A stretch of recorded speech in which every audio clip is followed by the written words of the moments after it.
ए चचा हमनी के वीडियो पर लाइक कहा नहीं खे मिलत। चुप हई देख तो का हो फेयर लवली तो 5 दिन लगावे दे आ 6वां दिन धक्काक धक्काक लाइक मिली। हमार लड़का पसंद नहीं खे हम जाता नहीं। लड़का पसंद नहीं खे पसंद तो हमरे ना पड़ला तो क्या करी अपना घर से निकाल दी। भैया चुप हो जा चुप चुप। का हो करे जा हमरा के भूला जा तू। ई का कहता रू तू? हमार शादी होता अब हम ना मिल पाए।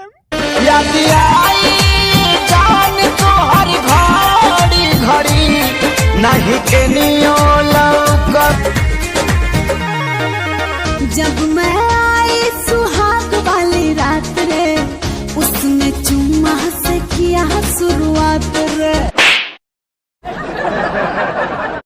केने बारिश रे का हो हेंगा सियाला तब केंगो बताई केंगो अभी हमरा घर से निकल। कुत्ता सियार नाती के बेटा घर से निकालता रहो। अच्छा ठीक बा रहू। आँख मरले उ तनी तनी हंस के हंसी ले गईले मनवा में बस के हो बानी पे चैन चैन मिले ना लड़ते ना जगवा से बानी पे चैन चैन मिले ना लड़ते ना जगवा से दिल लागल बा हमारे सखी रे ड्राइवरवा से।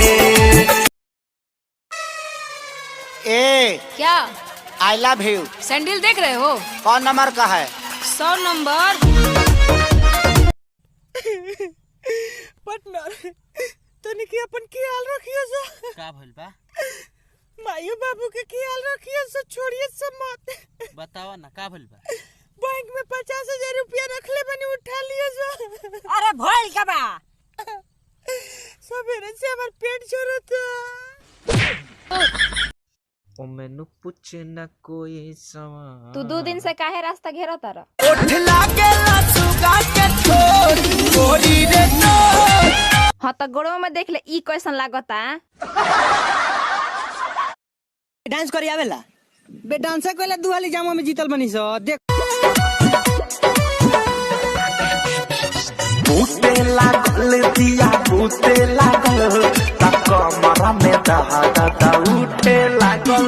रे देखली हो नोकला ना चोरौला नि हम सीख के होतन त बताओ तनी। ओए ओए का हो बोला बे। चांद तारों में नजर आए चेहरा तेरा। जौन बात बताऊं सीधा को जो नहीं है चंदा मत सुनाओ।